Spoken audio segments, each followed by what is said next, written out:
আপনার সাপ্লায়ার হয়তো আপনাকে ভুল ইনভয়েস দিচ্ছে আর আপনি ভাবছেন এটা তো ছোটোখাটো ব্যাপার। না ভাই, এটা কোনো ছোট ভুল না।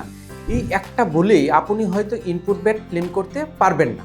আপনার সাপ্লায়ারের বিল নাই বা মিসম্যাচ ইনভয়েসে মূসক নাম্বার নাই, ট্রানজ্যাকশন প্রুফ নাই, মানে আপনি যেই ভ্যাট দিয়েছেন সেটা আপনার খরচ হিসেবেই রয়ে গেল।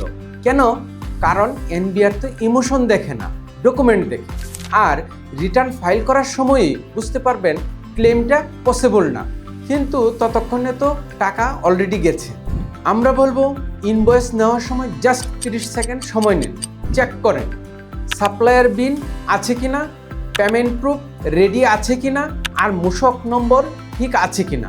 এইটুকু করলেই আপনার লাখ টাকার ইনপুট ভ্যাট সিকিউর হয়ে যাবে।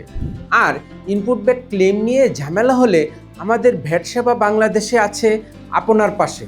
আমাদের এক্সপার্টদের থেকে আপনার ইনভয়েস সিস্টেমটা একবার দেখিয়ে নিন, কারণ আমরা চাই না আপনার কোনো ছোট ভুলে ভ্যাট ক্লেম করতে না পারলে সেটাতে আপনার ব্যবসার কোনো ক্ষতি হোক।